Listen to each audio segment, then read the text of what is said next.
శ్రావస్త పట్టణంలో నివసించే కుమార. అతను ధనవంతులైన దంపతులకు ఏకైక కుమారుడు. అతను యుక్త వయస్సుకు వచ్చాడు. నాయనా, నీకు పెళ్ళిడొచ్చింది.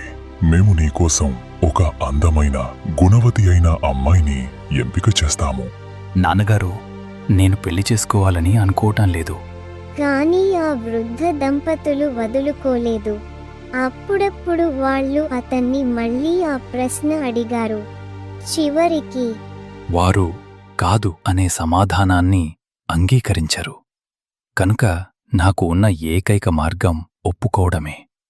కాని వాళ్ళు నా కోసం ఆ అమ్మాయిని వెతకటం అసాధ్యం అనే విధంగా చూసుకోవాలి. త్వరలోనే ఆ యువకుడు నైపుణ్యం గల శిల్పులచే సాటిలేని సౌందర్యంతో కూడిన బంగారు విగ్రహాన్ని చెక్కించాడు. తరువాత అమ్మా, నాన్నగారు, నేను పెళ్లి చేసుకుంటాను కాని కేవలం ఇలాంటి ఒకే ఒక్క యువతిని మాత్రమే అంటూ ఆ విగ్రహం పైన ఉన్న వస్త్రాన్ని తొలగించాడు. ఈ బంగారు విగ్రహంలా అందమైన స్త్రీ మీకు కనిపిస్తే నేను ఆమెను పెళ్లి చేసుకుంటాను. మేము ఆమెను కనుగొంటాము.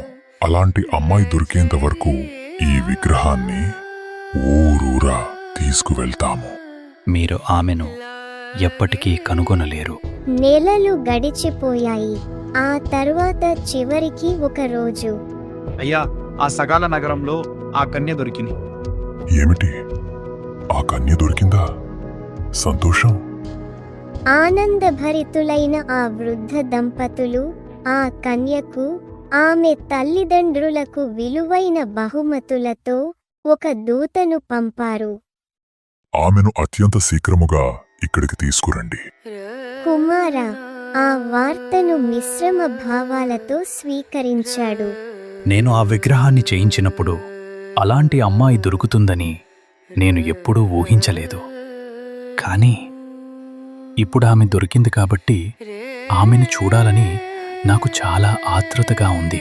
వారు అన్నట్టుగా ఆ విగ్రహం పోల్చి చూస్తే ఆమె చాలా చాలా అందంగా ఉండొచ్చు. ఆమె గొప్పతనాన్ని, అందాన్ని నేను ఊహించలేను.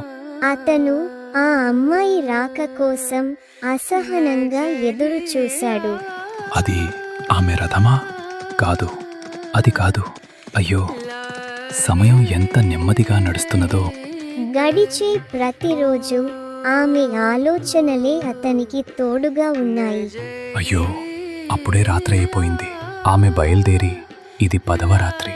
ఆమె ఎక్కడుంది? ఆగలేక తల్లిదండ్రుల దగ్గరకు వెళ్ళి, తల్లిదండ్రులారా, ఆమె ఇంకా రాలేదు. ఇంత ఆలస్యం కావడానికి కారణం ఏమిటి? బహుశా ఆమె వస్తూ ఉండాలి నాయనా. అమ్మా, నా నుండి ఏదైనా దాస్తున్నారా? మరేమైనా సమస్య ఉందా? అటువంటిదేమీ లేదు నాయనా. వారు మన ప్రతిపాదనను తిరస్కరించారా? లేదు నా కుమారా. అయితే ఆమె ఇంకా ఎందుకు రాలేదు? ఎందుకు? ఎందుకు? మనం దానిని అతని నుండి ఇకపై దాచిపెట్టకూడదు. అవును, ఇక ఆలస్యం చేయక అతనికి చెప్పాల్సి ఉంటుంది. ఆగు కుమారా. అమ్మా, చెప్పండి. ఆమె ఇక ఎప్పటికీ రాదు.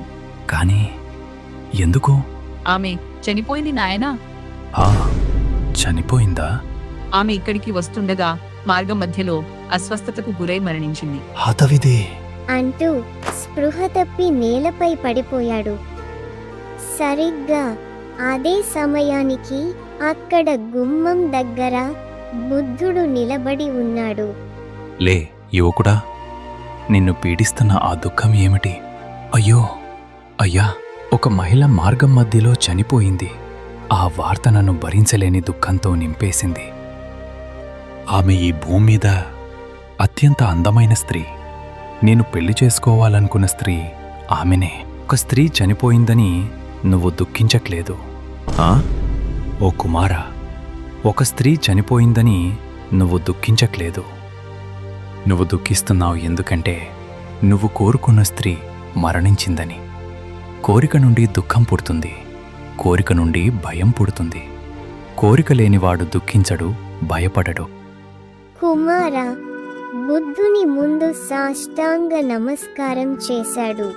గురువు యొక్క ప్రశాంతత అతని హృదయాన్ని ఆవరించి దుఃఖాన్ని వదులుకున్నాడు.